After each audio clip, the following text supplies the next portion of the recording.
दोस्तों, सिटीजन आवाज में आपका स्वागत है। आत्मनिर्भर भारत बनाने को लेकर जिस तरह से माननीय प्रधानमंत्री के द्वारा जो राहत पैकेज का अनाउंसमेंट हुआ, हम दरभंगा में हैं और पशुपालन विभाग के द्वारा जो गव्य विकास योजना जो योजना है उसको लेकर अगर बात करें, ग्रामीण अर्थव्यवस्था को लेकर बात करें तो कहीं ना कहीं डेयरी को लेकर या फिर गौ उत्पादन को लेकर, गौ पालन को लेकर लगातार जो है उसमें बहुत बड़ा योगदान हो जाता है। आज हमारे साथ बात करने के लिए यहाँ पे फील्ड ऑफिसर शशि शेखर कुमार हमारे साथ उपस्थित हैं, जो बताएंगे जी कि क्या योजना है, किस तरह का योजना है, कैसे आप जुड़ सकते हैं, कैसे आत्मनिर्भर भारत बनाने को लेकर या फिर जो ग्रामीण अर्थव्यवस्था है उसको आगे बढ़ाने को लेकर जो सरकार की योजना है, बिहार सरकार की सारी योजना को लेकर इनसे बात करेंगे और जानेंगे। सबसे पहले सर आपका स्वागत है सिटीजन आवाज में। नमस्कार। जानेंगे, आप सिलसिलेवार तरीके से बताइए कैसे लोग जो ग्रामीण परिवेश में गव्य विकास योजना के तहत जो भी योजना है उसमें उसको लेकर आप बताइए। हमारे यहाँ समग्र विकास योजना संचालित होती है। इसमें 2 गाय, 4 गाय, 6 गाय, 10 गाय की योजना है। 2 गाय का प्रोजेक्ट कॉस्ट 1,60,000 है। 4 गाय का प्रोजेक्ट कॉस्ट 3,38,000 है। 6 गाय का प्रोजेक्ट कॉस्ट 5,32,000 है। 10 गाय का प्रोजेक्ट कॉस्ट 8,96,000 है। समूह में सामान्य के लिए 50% और अनुसूचित जाति के लिए 75% की अनुदान राशि बिहार सरकार द्वारा दी जाती है। आवेदन की प्रक्रिया सर्वप्रथम आवेदन कार्यालय में करना होता है और एक छोटा सा स्क्रीनिंग कमेटी द्वारा आवेदन चयन करके समीक्षा उपरांत बैंक को भेजी जाती है। बैंक से लोन स्वीकृत किया जाता है। उस लोन के पैसे से आपको शेड बनाना है, गाय खरीदना है मेला में और इंश्योरेंस कराना है और सारे रसीद, सारी चीज़ों का रसीद बैंक के माध्यम से कार्यालय को उपलब्ध करा देना है। कार्यालय से सब्सिडी की राशि आपके लोन अकाउंट में प्रेषित कर दी जाती है। अगर बात करें जो आप बता रहे हैं सिलसिलेवार तरीके से योजना को लेकर, जैसे कोई योजना को लेकर लाभ लेना चाहते हैं, जो फॉर्म वगैरह है, जो एप्लीकेशन वगैरह कभी आता है?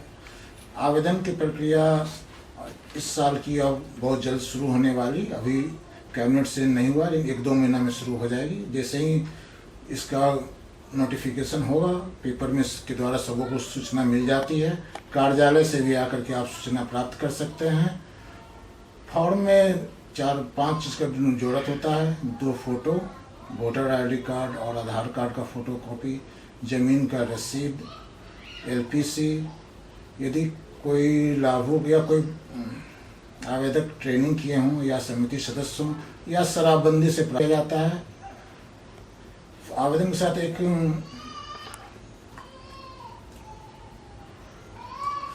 प्रपत्र भरवा के लिया जाता है कि आपने इस योजना से जो भी गाय रखेंगे इसको 3 साल तक संवर्धन करेंगे और उसे बेचेंगे नहीं।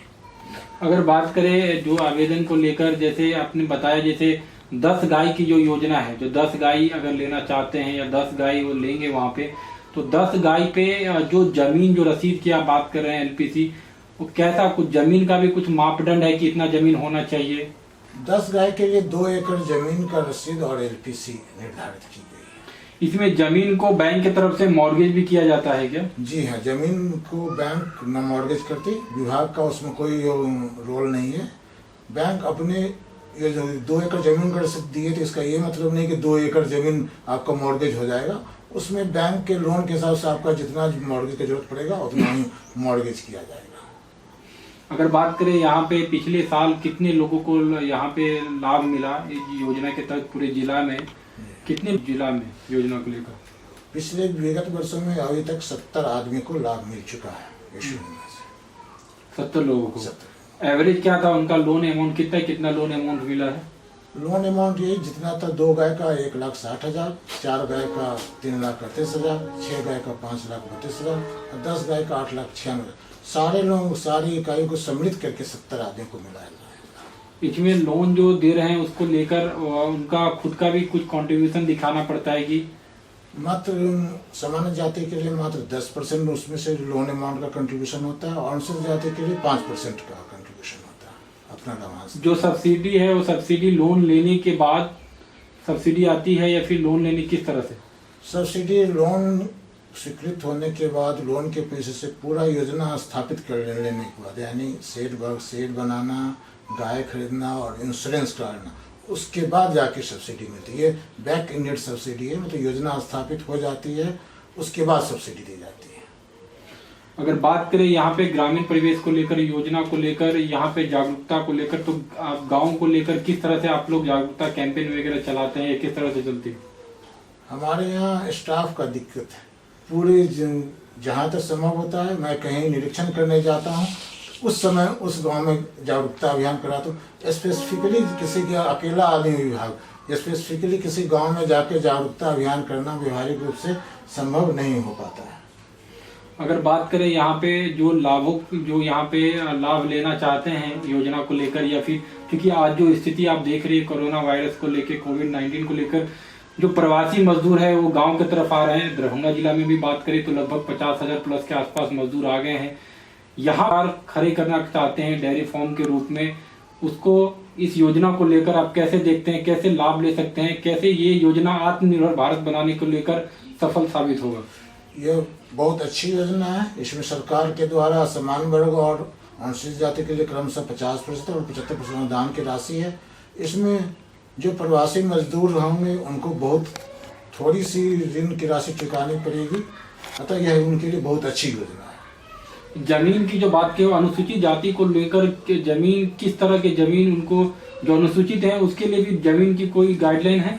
जो लोग भूमिहीन हैं या जिनके पास बहुत कम जमीन है वो 2 गाय के लिए आवेदन कर सकते हैं। 2 गाय के लिए।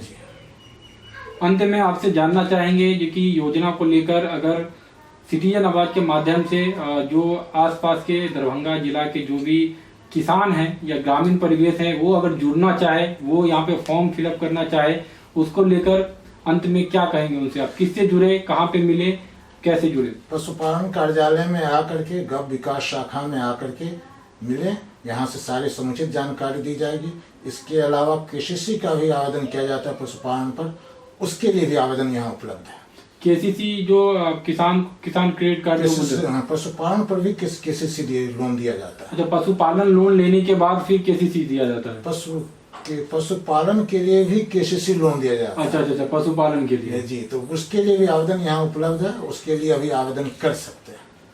चलिए, सिटीजन आवाज से बात करने के लिए आपका बहुत बहुत धन्यवाद। तो ये लगातार आप देख रहे थे जो कि आत्मनिर्भर भारत बनाने को लेकर सिटीजन आवाज आत्मनिर्भर स्पेशल करके कार्यक्रम चला रहा है, जिसमें हम दिखा रहे हैं कि सरकार की जो अलग अलग योजना है उस योजना को लेकर कैसे आप लाभान्वित हो सकते हैं। अगर आप ग्रामीण परिवेश में हैं, गांव में रहते हैं, जो किसान है, क्योंकि आप देख रहे हैं कि लाखों की संख्या में जो प्रवासी मजदूर हैं, बिहारी हैं, वो अपने गांव की तरफ आ रहे हैं। कोरोना वायरस को लेकर जो कोरोना की जो भयावह स्थिति पूरे विश्व में बनी हुई है उसको लेकर, तो कहीं ना कहीं सरकार यहाँ पे जो मंत्री हैं, चाहे किसी पशुपालन विभाग के हो या फिर सरकार की जो पूरी व्यवस्था है, वो कहीं ना कहीं आत्मनिर्भर भारत बनाने को लेकर डीएम साहब भी इसको लेकर लगातार प्रयत्नरत हैं, जो कि अलग अलग योजनाओं को वो क्रियान्वयन कर रहे हैं, अलग अलग तरह से उसको मॉनिटरिंग कर रहे हैं, क्योंकि कहीं ना कहीं आत्मनिर्भर भारत बनाने में जो सरकार की योजना है वो योजना जो है एक मील का पत्थर साबित हो। तो लगातार सिटीजन आवाज के साथ बने रहिए, और जो कोरोना वायरस को लेकर सरकार की तरफ से जो भी दिशा निर्देश दिया जा रहा है, सोशल डिस्टेंसिंग का पालन करें,